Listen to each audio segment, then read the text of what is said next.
Hi, welcome to the Vulture podcast, where we talk about all things reselling, whether it be vintage furniture or you sell clothing. But we also talk about woodworking. We talk about social media and how to grow on there.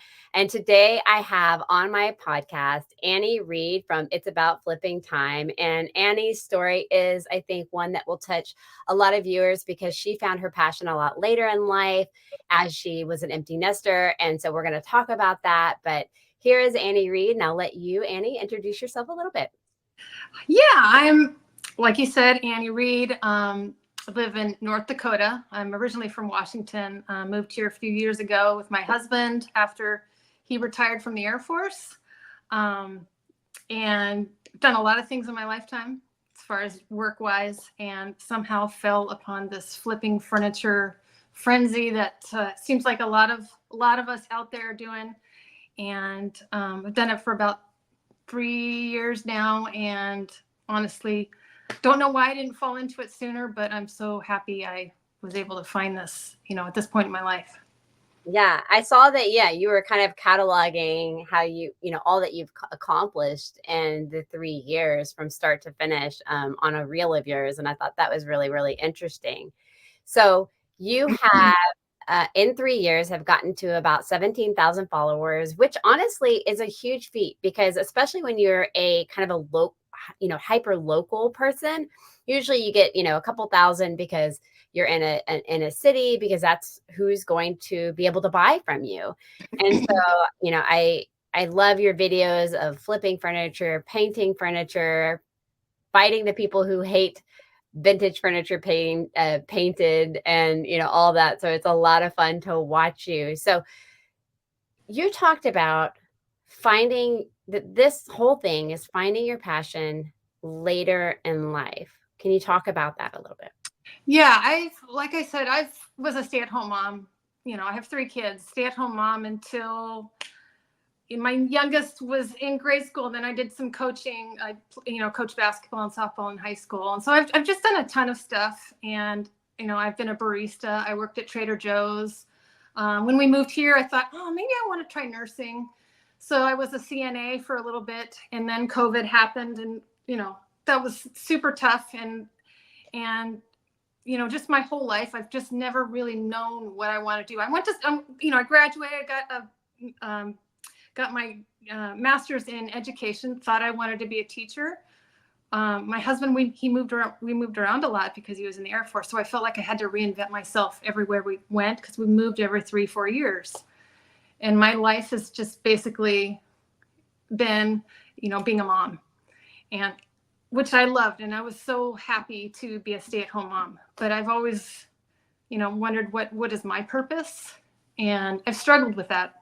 And then when COVID happened, it was after the big, because I think a lot of people got into furniture flipping during that time frame. I was late. I was after that because I had quit my CNA job, and I was like, okay, I'm just going to sit around here. Don't know what I want to do.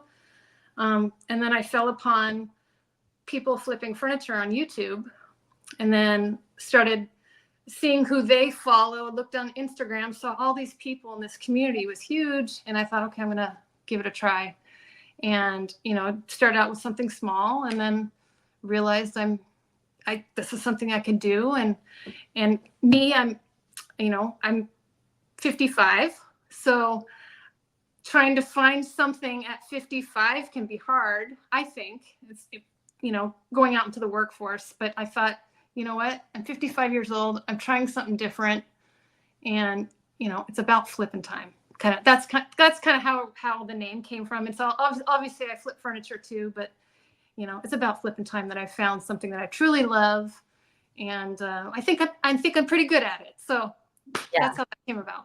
You definitely are good at it. And I love kind of the duality of, it's about flipping time, kind of this nod to it's never too late to do things. And then That's what they all say. a nod to furniture flipping. And, I feel like the same thing with Curb Vulture is, when I started going on Instagram, I was thinking, oh, gosh, Curb Vulture is such a negative sounding name. but everybody seemed to love it. But it kind of has this connotation for me because not only do I pick stuff up on the side of the road and refurbish it, or now I'm doing more thrifting and refurbishing, but also it's just this idea of giving life to the castaway item or person. And it's like reminding people that you have value, even if you've been cast off to the side and ready for the dump truck. Like, it just takes one person to come and see your Right. value and help you, lift you up, and bring you up. And so that's kind of like my heart, really, if I'm honest. And what I do in pageantry is just telling stories and making sure that people realize that my story matters, your story matters, and we all have something valuable to give to the community if we can just, get out of the dumpster. Totally. Yeah. And I think, a lot of times we are so hard on ourselves. And this furniture flipping, or just, I shouldn't even call it flipping anymore, because I do a lot of stuff for other people too. But it's like, God, it makes me feel so good. It's like the first thing in my lifetime where I'm actually doing something and I come home and I'm like, I can't wait to get back into it. It's hard to turn it off sometimes because I love it. And Yeah. a lot of it has to do with the way people interact with me, or if I finish something for someone, their reaction is, God, it just melts my heart, So those interactions with people is what kind of drives me, at Yeah, this point. absolutely. I mean, I always say furniture allows you into one of the most sacred places in a person's life, their home, and they're bringing a part of you in there, and that's an absolute honor. And it is exciting to see that you've made someone happy, and then you're also going to continue to make them happy when you're storing their items or displaying their, vases or whatever it is. So I think Right. that's very good. And I think that a lot of what you said about being a mom and not knowing your purpose will resonate with a lot of people, because part of what I hear a lot of stories of people who are into flipping, it's like it did give them a kind of a purpose, and it makes you feel like you're creating something. Not that motherhood and being a wife and all these things aren't beautiful, but there is this kind of give back that we are all kind of looking for, that significance. And so I feel that definitely for Mhm. sure. Yeah, yeah. Just, as a mom, I know dads can experience this too, but moms, it's something different about me being a mom. Your kids are always like, at least mine are. I'm the first one they'll call for if there's a problem or whatever, or even just growing up. My husband, he worked full time, so I was at home, and I honestly don't know how people do work, outside of the home and be a mom and do this flipping stuff. That's me. It's crazy. I have so much respect for those people that do that. I know just not working and being a mom was hard enough. And I know I felt like later on in life I realized that I didn't do a lot for myself. It was all for my kids. And not that there's anything wrong with that, because I love my kids. They're all great. Everything turned out You fine. lose yourself. I mean, I at the end. lost myself. Yeah, Yeah. and at the end of the day, those kids leave the house, and that's why I Yeah. say you gotta make sure your marriage is strong and you are strong, because if Yeah. they're leaving, and then you're left with either a marriage that hasn't been tended to, Right. or a inner self that hasn't been tended to, and Right. that's not good either. And I feel the same way. Like, one of the things with pageantry, which obviously has nothing to do with furniture, is just remembering, "Oh, wait, I don't have to wear a mom bun and yoga pants. Like, I can Right. put on makeup again." Like, I actually Yeah. might need to shave my legs every Right. Right. No, that's so true. So true. And my husband during this whole process has been like my biggest cheerleader. My kids are all out of the house now, and he's like the one that got me eventually to stop doing my stuff here in this little condo, and Yeah, we found a place for me, something that I can grow with, and it's mine, all mine, So he's yeah. been, huge in that part of my life. Having a supportive partner is so very important. And so let's jump to that, talking about your space, Yep. because you've you talk about doing it in a condo first. Yeah, we, live in downtown Grand Forks. It's the cutest little town, and we live on the main street, and we have a condo. It's on the basement, on the floor level. And I literally every morning I had our guest room that had all of my stuff, all my supplies and whatnot. And then I would just pull a sheet out or something put on the floor and start painting. I even would get the saw out and start and saw things in here, or I'd use our little patio. And every night, I'm kind of OCD in the fact that I have to have, I'm clean. I have to have everything clean. So every night, well, especially in a smaller space. Yes, I would have 8 pieces of furniture just hanging out in our living room here, but every night when I was done, I'd roll things up, put things away, get the vacuum out, do whatever I had to do to clean it up. And I did that for about 1.5 years, and it was draining. It was hard because at the end of the day, you don't want to clean up, like, you don't want sawdust everywhere. Yeah, so eventually like I said, we had, sometimes 8 pieces of furniture just hanging out that my cat would sit on or whatever. And finally my husband's like, you need to get out of here. Yeah. So, after last 2 years ago, we decided to look for a garage space. So, okay. Yeah. All right. So talk about your garage space. Yeah. Now. Yeah. It's one of those units that, it's connected to a few others where, they call it a condominium, where it's like a big garage. Like you could fit a big RV in there if you had to. But there are other businesses around me, like plumbers or flooring is next to me. So lots of different things. But we found this place, and it's only about 5 minutes away. And we did purchase it as an investment. A lot of people ask, well, what do you rent? What do you do this? And some people do rent that kind of stuff. But we felt like, let's go for it. I was definitely nervous because I didn't want to I wanted to be able to pay for it. And luckily, it's been my business has been able to pay for it plus a little extra. So and I've grown into it. It's definitely filled, I didn't think I would be able to, because I fit everything in this small condo. Yeah. But it's filled with everything you need.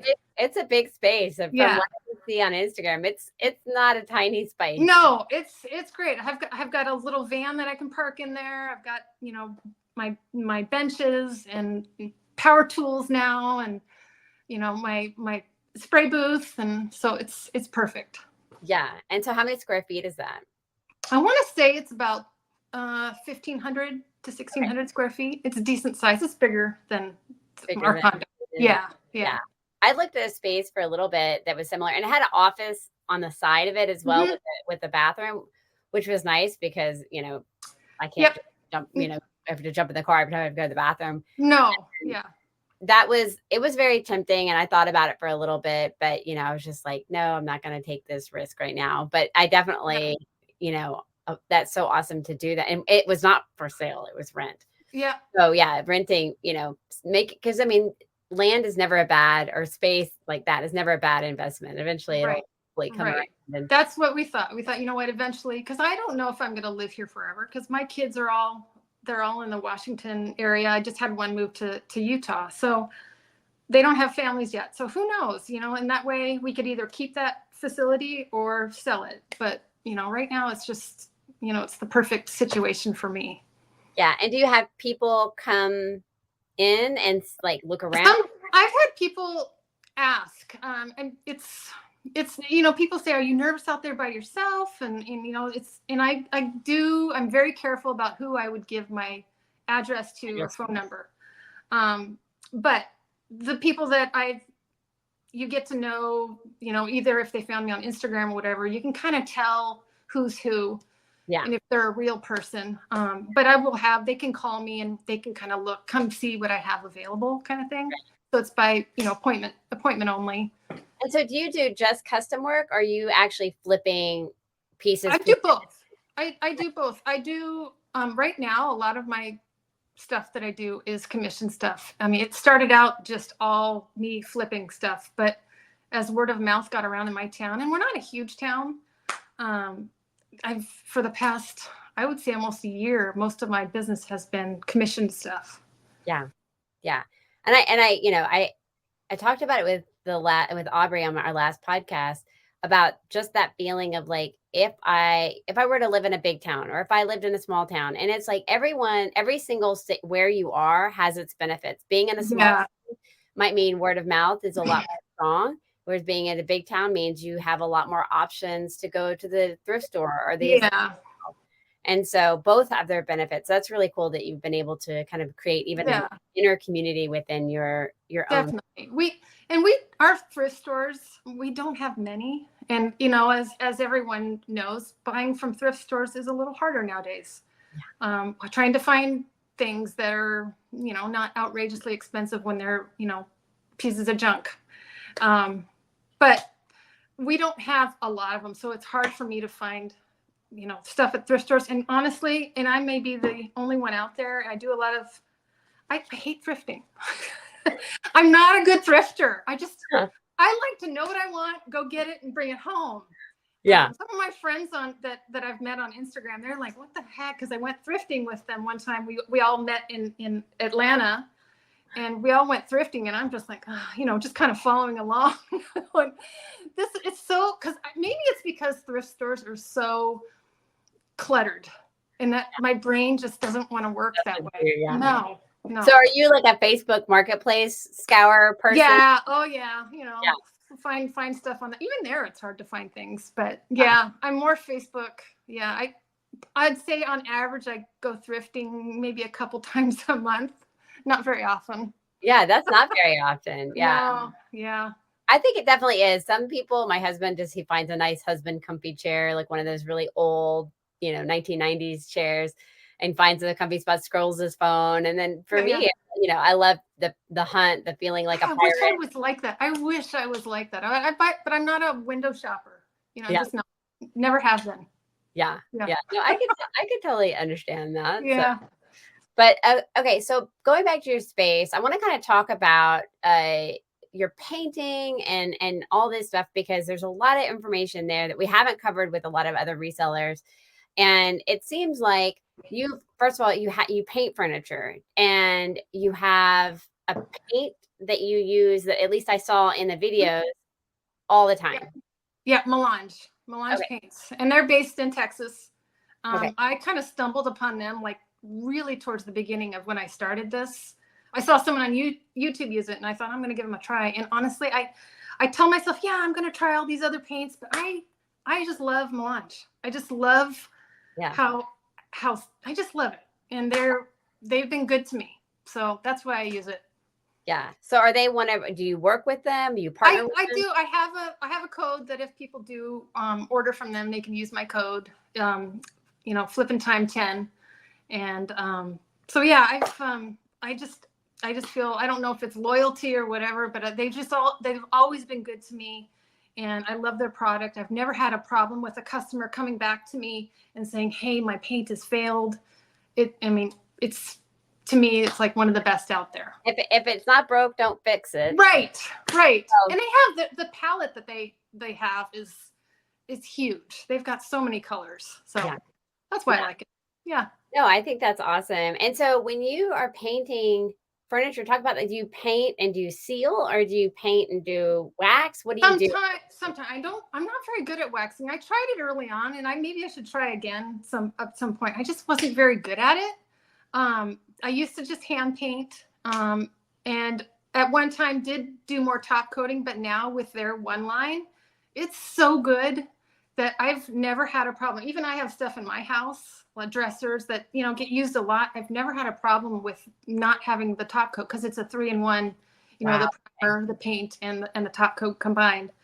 And I also like it because sometimes when you top coat something and you sell the piece, what do those people do if you give them a little piece of, a little paint and touch it up, and it doesn't match the rest of it? It really does, with the top coat. Yeah, because the top coat. With their line, and you do the one line, you give them some paint, and you wouldn't even know. They can touch it up, and so. Yeah, that's awesome. I did not know that. I don't paint furniture a lot, and when I do, I was, when I was first starting finding stuff on the side of the road, I would just paint with whatever paint I had in my garage, and then sell it, or in some, maybe put a top coat on it and just like cross my fingers. I was new, I didn't know. Even sometimes still I feel that way. I feel like, oh my God, I hope it's okay. I wonder if they come back to me, I get a message, and it's just they're coming back because they want something else. I always think, oh God, what's wrong? I always, it's that self-doubt. but Yeah. No, I agree. Well, I'm gonna have to try out that melange paint and see because that would be interesting. Now, you said you hand paint. You don't use a I sprayer or no, roller? I do sometimes now. I used to hand paint all the time, especially here because I couldn't. And I did get a sprayer, and it took me 6 to 7 months to even try it because I was scared. I've got a sprayer and I'm so scared. It, and I don't know why it's so scary. Yeah, the scary part is the cleanup, I think, for me. And so I tried it with a Wagner, like everyone has the Wagner, not everyone, but it's an easy, good one to start with. I did that one time, and oh my God, it was so satisfying, and the cleanup was great. It was wonderful. And then, crazy enough, I used it that one time, and a company here in town reached out to me and asked if I wanted to try a Fuji. And so they sent me a Fuji, and I've been using that ever since. But I do hand paint, in there sometimes, just for a little therapy, kind of thing. I feel that. Sometimes hand painting it's just It is. yeah, it does something good for the soul It for sure. really does. It really does. And so you have a favorite brush called The Rachel. the Rachel. I was The going to call Rachel. it Monica. I'm doing a whole Hey, friend you're doing your friends, your friends room. the Totally get that. Yeah. Talk about It's amazing. When I first when you first start out, you just bought a brush at Lowe's or Home Depot and Dollar Tree. blah blah blah blah, and you're great, and then you try this, and I'm like, holy crap, it's completely different. The zebra brushes too are just, they're so much better. And I always tell people that are just starting out, is one of the most important things is your brush. Okay. You want a really good brush, because I can paint with that Rachel and you would not even see the brush marks. And it has a lot to do with the paint too, but the brush is so important. Yeah. Yeah. That's a good tip. So what is the price point for the brush and the paint? Ooh, the brush. Ooh, I want to say you got me there. It might be around $15 to $20. I can't, don't quote me on that one. I'm not sure. Around there. Okay. So I'd have to look. It's just not trying to cheap. give people an understanding of what they're going to be spending. Yeah, it's not cheap. You could find cheaper ones, at your local hardware store for sure. But you get what you paid for. I agree. The paint, it can be a little expensive too. Melange paints, for a, let's see, a 32 ounce, it probably is about $35, but it can last you. You can get a few pieces done when you're hand brushing, especially. You could get a big piece in. You could get 2 big pieces in with just that one jar. It's not. It has really good coverage in right. So I can do multiple. Yeah, that's important. Is like if you're paying $35 for the paint and it does 3 pieces, you've essentially paid $10 per piece. That's not a lot of investment in a piece. It's not when you look at it that way. No, you're right. If the paint's going to really last and be, you're going to have repeat customers rather than pissed off customers. Exactly. And even when I spray, because you do add a little water, I can still do multiple pieces with just that one jar. That's amazing. That's amazing. Yeah. What is your favorite, like, what is the color that is like your trend right now? I'm really into green, and I feel like Grand Forks is really into green right now too. I've gotten a lot of pieces sold that any version of green is it. So, which I'm not mad about, because it's totally my favorite color. And it's my favorite color too. Yeah. I can say right now, I will never buy a red anything anymore. No red furniture. Red does not sell. I don't know what it is. Green always sells. Red is like red is hard for sure, but green, I feel like I've got a couple pieces that are green right now. That it's just I just finished, but yeah, green is a seller, and a lot of people that do commission stuff, green is it. Yeah. So what's the next color down if you don't want to paint green? Well, I do love black. Black is a timeless piece. I just finished one in black, and I just did a hutch, and I don't know what it is. It's just a sophisticated color, and Melange has several different blacks where you can see a different undertone in it. A lot of people that don't paint are like, it's just black. And no, there's more to it. There's like a green black and a purple black. Yeah, exactly. So black would be another one. I don't do a lot of white, more maybe of an off-white, some people want to. But as far as like bold colors, it's tough. Yeah. Bold colors are hard to sell up here. Yeah. So let that be a lesson. If you're gonna do bold, you gotta, do it wrong, do it strong. It's a harder color. Yeah, and sometimes though, like I put out a poll on Instagram saying, should I go bold on this next piece? And a ton of people said, yeah. And if I'm doing something for myself or just because, and it's not a commission piece, I love to go that route just because it's fun. And I know there will be somebody that will buy it. It might take a little longer, but that part is fun for me to just kind of go outside of my little bubble of green and black. Yeah, it is. I mean, that's one thing that I definitely want to point out is that it can, even in a job you love, something can feel monotonous. Like, okay, I'm always painting green. I'm always painting black. It's so boring. Why are people, I always feel like, why are people always want beige and taupe and gray? Yes. Like, those are so boring. But it's like, I mean, when I look at my furniture, I'm like, oh, I have beige and like my walls are red, fun colors. My accent colors and stuff like that. Right. Well, see, that's it. And sometimes though, when you paint something that's bold, you're like, God, I could really use that in my house, So there's always something about that I'm like, yeah, because even my bedroom has more bold colors in there. But yeah, I think it's just super fun to be creative that way. Yeah. Kind of change things up. For sure. But staying away from red, no matter what, for me. They have a really pretty mesa red. It's almost like an orangey. Maybe an orange. Yeah, I can see how that would go. So pretty. But red, yeah, tough. It's really, really hard. So, all right. So what are some other maybe the painting tips that you have that we haven't touched on? And I'm sure you probably heard it before too, is the prep stuff before you paint. I've gotten pieces from thrift stores or whatever, or even just people that give it to me and they want it redone, and you realize, sometimes the paint is like just comes right off. I'm like, that's because they didn't do the prep work. Right. I want my clients to go home with something that they can feel confident that's going to be good 5, hopefully 10 years from now, where if you did the prep work, you cleaned it, you sanded, and sometimes if you do have to prime, depending on the type of wood, you want to be able to do all that stuff first before you put paint on it. You want it to be the best. What kind of cleaner do you recommend? I use it's a degreaser. I could just, at your local store. You clean it up real good. Sometimes you can use, just soap and water too. Yeah. But just give it a good scrub down, just not only the outside, but also, the inside too. Cause you don't want someone asked me too, do you paint the bottom of your pieces? And I'm like, you know what? I do, because it's sometimes when you're delivering a piece, that's the first thing they see. Right. Yeah. Absolutely. They see that. So you want it to be clean and you want it to look sharp. So even the underside. No spider eggs. Right. That may have happened to me a couple times. I was like, spider web. Whoops.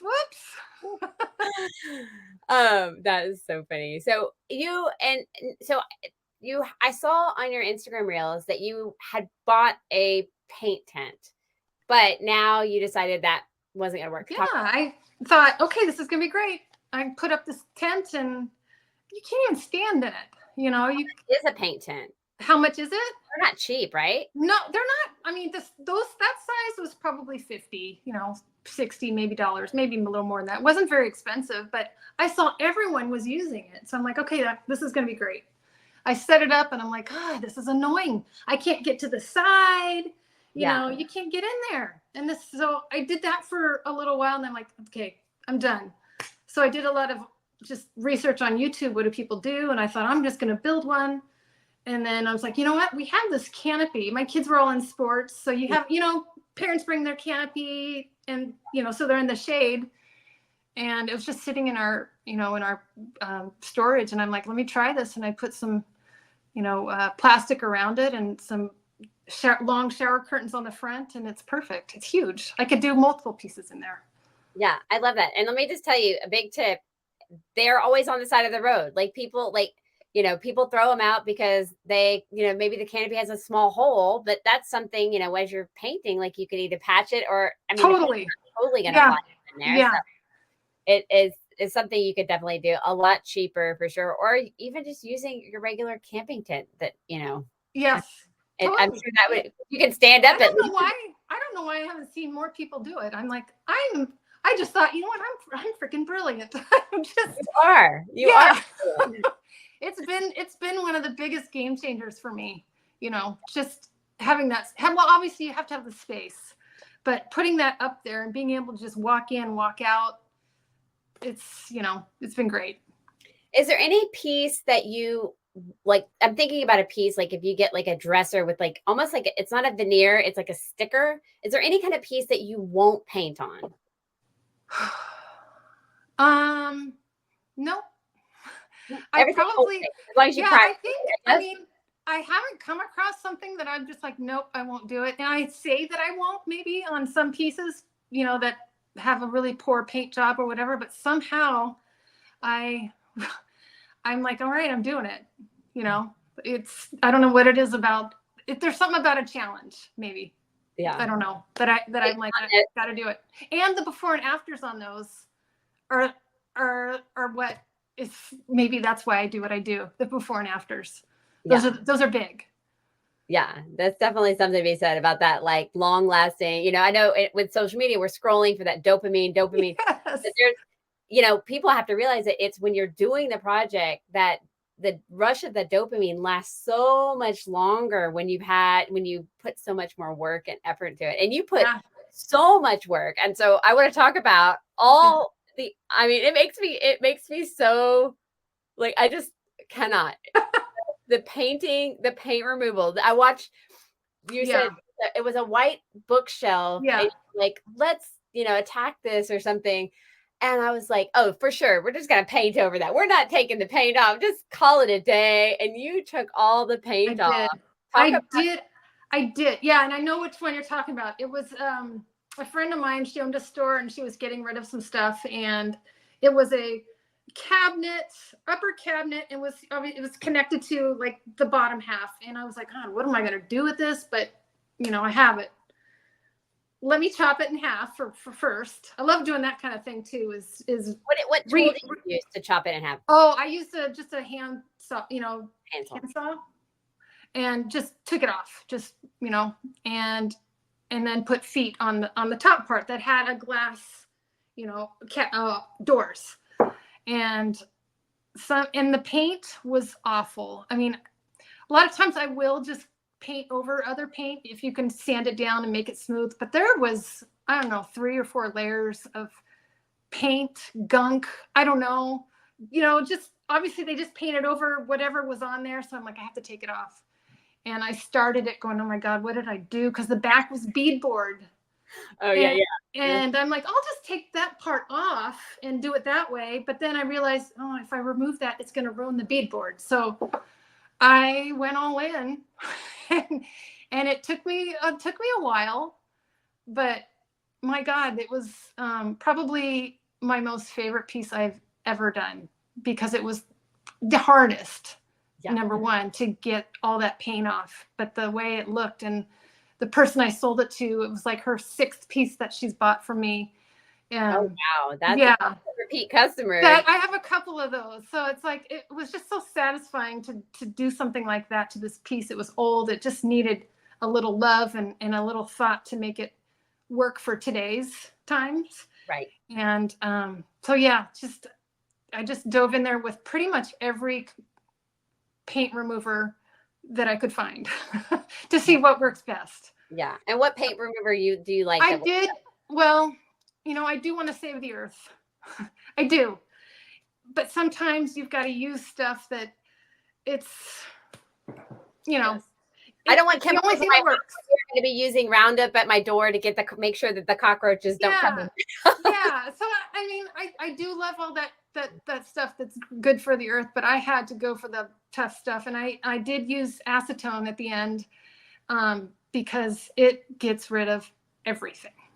Anything you can think of, that stuff works. What is the PPE process for using acetone? Oh yeah, you want to use your mask, not just a cloth mask, but your full-on mask. I obviously have my glasses and some really heavy-duty gloves, not the kind that you can buy, and they're in the little box, because that will eat up the acetone. So you want to get the heavy-duty rubber gloves. Mm-hmm. And I do like to keep my garage door open when I do it, but sometimes it's -60 here in the winter, Right. so you kind of can't keep your door open. But if you're in a big enough space, you're okay. Yeah, well, and especially with the mask, and you got to do what you got to do, for sure. I totally understand that. So you said this piece took you how long to totally strip? To strip, probably for totally just stripping, probably 15 hours of that part. People might think that was kind of quick. I'm a quick worker. When I start something, I'm like on it until I finish, and that means it won't take me that long, because I'm one of those kind of people that has to stay busy. Yeah. And I like to get it done. I think that's probably a lot of us furniture flippers. We're like, what can we do that continually needs us to be moving? Exactly. I have a hard time on the weekends coming home and not doing anything. It drives me crazy. I got to do something with my hands. And sometimes I tell my husband, I'm like, I'm going to go work. So yeah. I constantly want to do that.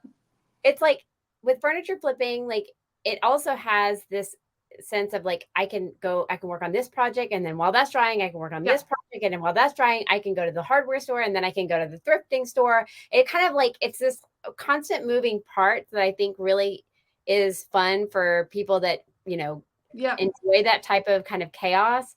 So I identify that with that a whole bunch. So how did you get in, like, because it's a bookcase, so there's a lot of perpendicular parts. How do you get into those cracks? Hard.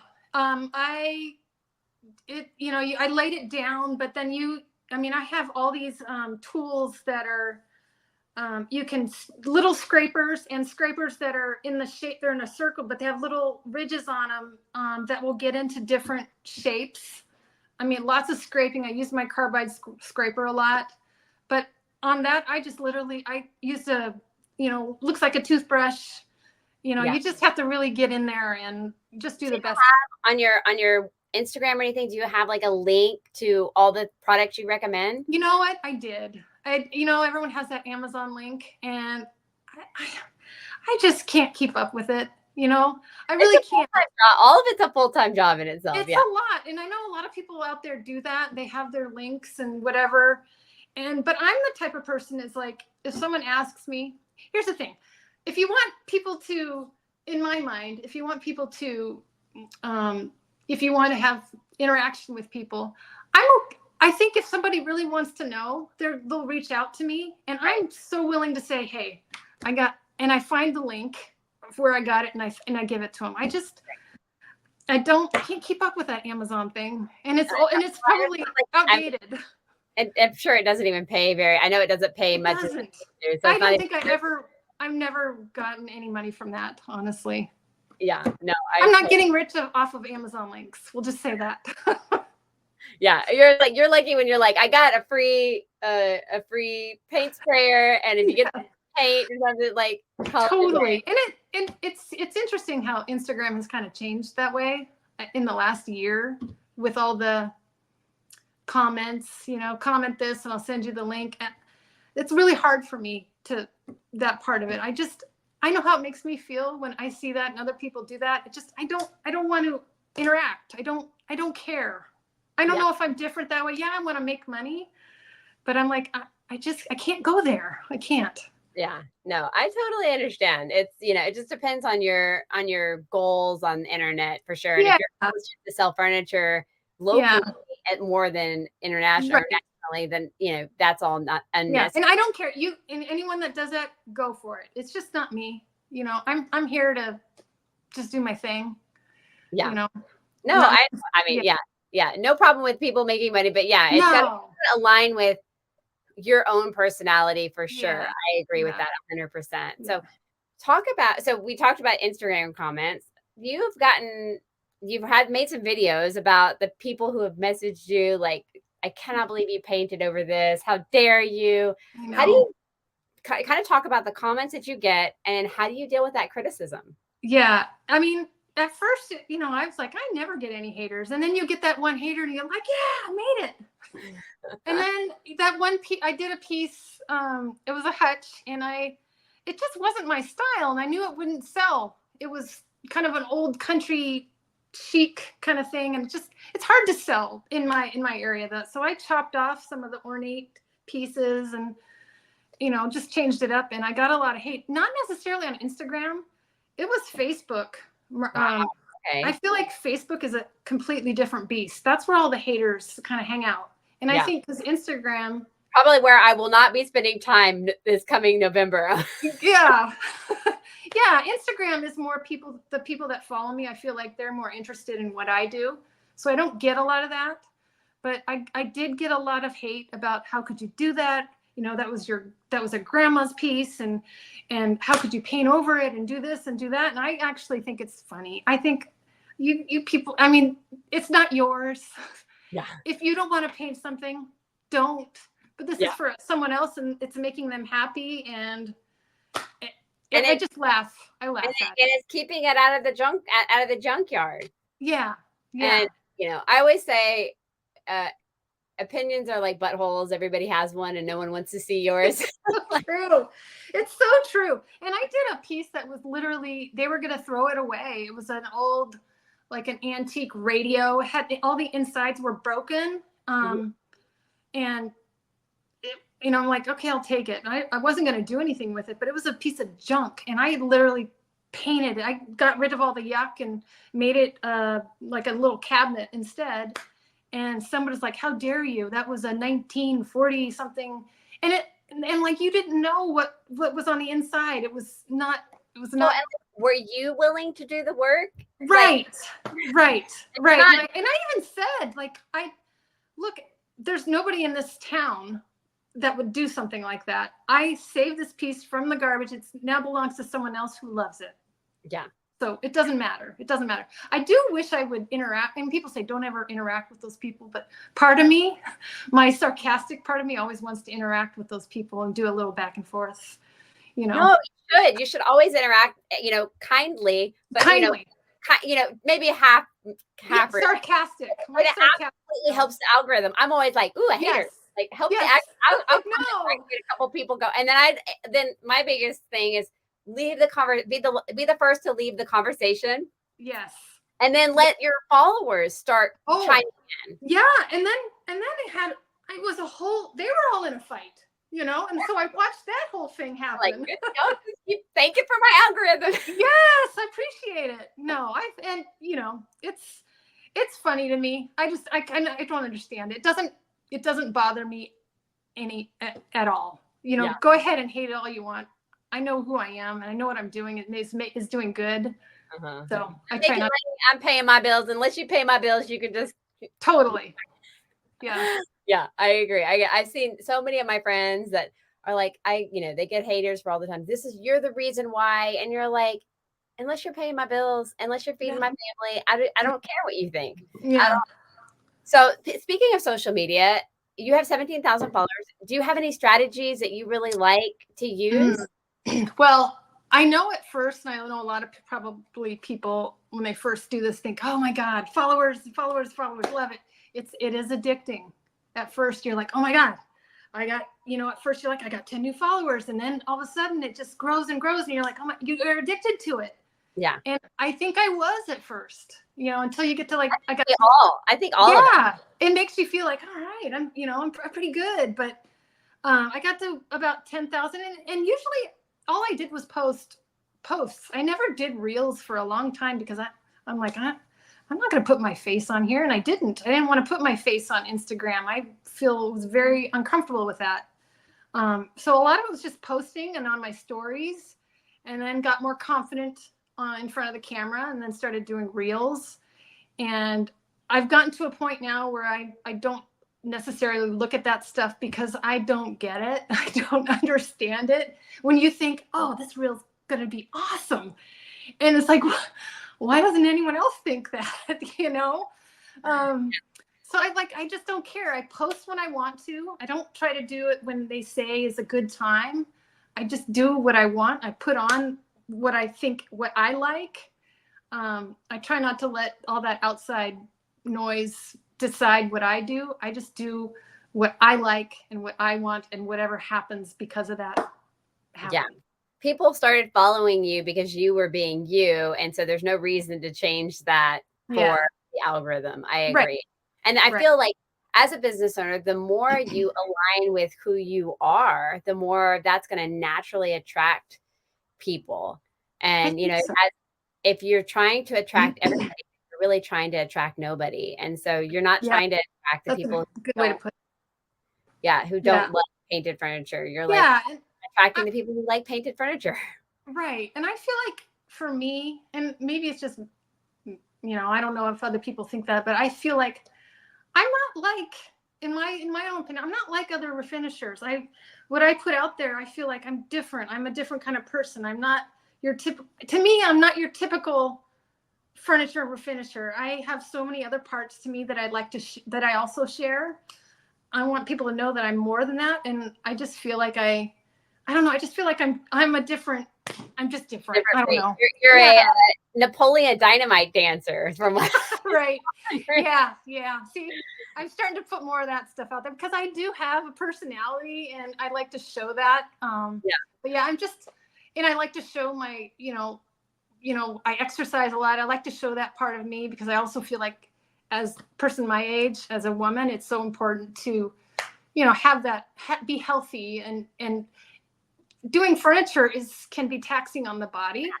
Absolutely. And so I like to show that I'm also doing this other stuff to hopefully help me do that, but also live, you know, the best life I can live in my body right now. Absolutely. I'm, you know, Hotworks is one of my sponsors for pageantry, but I talk about it all the time that like lifting these, you know, however much pounds they are, sleeper sofas. And usually by yourself. By myself, like my back needs to, I've got to have a strong core. You have to have that core. Yeah.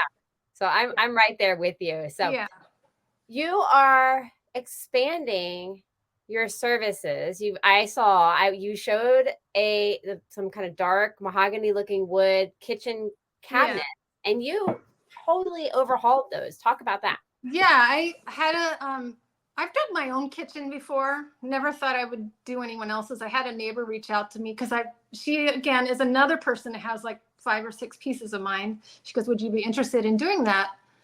And I have a friend, Liz from Liz Modern, does kitchens. And so I was able to kind of bounce off, you know, some things with her just to, you know, because she's like a professional in my mind with kitchens. Anyway, got into that with my neighbor, and I actually love doing kitchens. Sometimes they can be a lot of work, but if you spray, you know, I don't go in the house and spray yet. I haven't gone to that point. I will take the cabinet doors off. So yeah, I've done a couple kitchens now, and I'm going to be doing a bathroom vanity here in August. And I would love to add that more, like, you know, during the year, not all the time. I don't want to turn into that kitchen. I like doing it, you know, just every now and then. It is a good money maker. It can be. But are you using the same melange paint? No. I like to use. They do have a cabinet paint, but a lot of people have the colors they want. I use a shirt, Benjamin Moore. Benjamin Moore. They have really good cabinet paint out there. And how do you prep the services for the cabinet? Same way. You want to, you know, you need to clean them really good because cabinets, you know, with all the grease and all the dirty hands, clean it really good, sand it down, and then prime. Always prime. And then and then the paint, but you don't need a top coat because because those kind of cabinet paint, those paints, there's no top coating It's involved. it's usually an enamel mix, maybe, or oil based or something like that. Not oil based. I don't like to use the oil based at all, ever. I don't like it. It's just hard to clean, for one. Yeah. So an enamel based cabinet paint. Exactly. Yeah. Not oil based, enamel. Yeah. Yeah. Yeah. I've done my cabinets a couple times with enamel, and right now they're chipping. So I probably did not.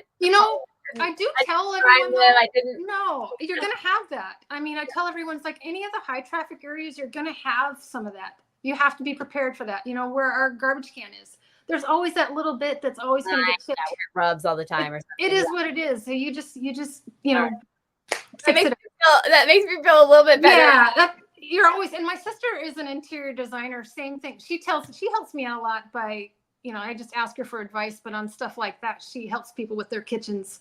It's like, you're just going to have that even with professionally done, people that come in and do it. You're going to have that. Yeah. So you're not doing anything wrong. Yeah. Well, thank you. I appreciate that. Well, I think that's a big thing. It's so awesome that you're taking on something new. You're kind of expanding what you do. And, one of the things that I want to talk about is kind of the advice for beginners, specifically like I saw you doing a re-veneer, like don't be scared to re-veneer something. Yeah. And kind of talk about your first time putting new veneer on a piece and staining it. And then give some advice for people who are like first time, like for that first time, like to get over that hump. I mean, there's always what we do, there's always going to be a first time. But I'm never really afraid to give it a shot. I don't know what it is. Maybe just my upbringing. I don't know. I'm willing to give anything a shot. And then we're so lucky that we have YouTube, or we have other people on Instagram that do it. And thankfully this community on Instagram, in my opinion, is so helpful, because you reach out and for the most part, they will, get back to you and, help you, whatever you need. But I've watched a few videos on the veneering, and the top was a laminate, and I wanted to keep it. I just wanted to redo. I didn't want to paint this piece. I just wanted it to look like, like it originally did. But the top, a lot of mid-century pieces, they use that. Yeah. And I don't know why. The laminate. I don't know. Just the top. Or something. Yeah, just the top. And I know it's probably just because it'll last longer. Yeah. Yeah, but it didn't really even match the sides, at least the color, after, years and years. So I'm like, let me see what I can do. And I found on Amazon, they have really good peel and stick veneer. Yeah, I was really impressed that it was a peel and stick. I was peel like, and I can do that. I know. I have done it before where you do the glue. I have done that in the past. But I was like, peel and stick so much easier. I'm going to give it a try. And it's for a maybe 2x3 piece, for 2x4. It was like about $60. That's not bad. Yeah. No, and it was so easy. You just do it. A lot of people are doing the peel and stick in the drawer liners. Right. I felt like this was even easier because it's right on top. Well, and it's harder, so it's not as much bubbling. None. And yeah, you just put it on. Simple, and then you get one of those little edge cutters, which is simple, so easy. It was one of the easier things I've done, and I would definitely do it again. Yeah, well, making me wish that there's a couple pieces that I've sold that I was like, they had these weird, almost like kitchen counter, bad, and I wish I would have done that for sure.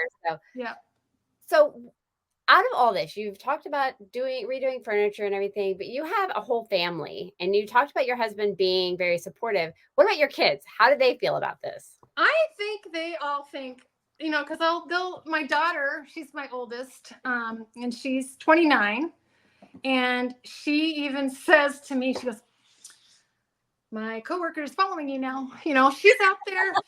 She's out there telling her friends, and they're like, all right, yeah, she does furniture. And then they look to see what I do, and they're like, dang. And so I think she must be kind of proud of me if she's telling her friends.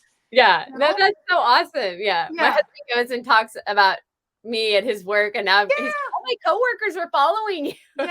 Yeah. Somebody at my husband's work said, is your wife, is she that flippin' girl? And he's like, yeah. Yeah. is. Yeah, yeah. And I mean, it's not like he goes around and tells everybody. He's pretty quiet as far Yeah. as, whatever. Yeah, my kids are all, I think they're all, very supportive and just like thankful that I've found something that I really like. And I've done stuff for them, at least my daughter, gone home and, if they buy a house or a new apartment or whatever, I was like, let me find the piece. And when I visit, we'll get some paint sent up there and I'll even, paint something for you guys. So yeah, the super, super excited for me. That's Yeah. awesome. Have you ever had anybody stop you and go, Yes. It's weird. It's weird. Yeah. I was at dinner. Oh, I was eating lunch with my husband and my daughter and her boyfriend were there, and they live in the Seattle area. So they came and we're just eating at a restaurant, and somebody came by our table and said, "Are you Annie from It's About Flippin' Time?" in front of my daughter. And I'm going, yeah. And she goes, oh my God. She goes, I follow you. Oh my God. I'm like, oh my God. She goes, I love you.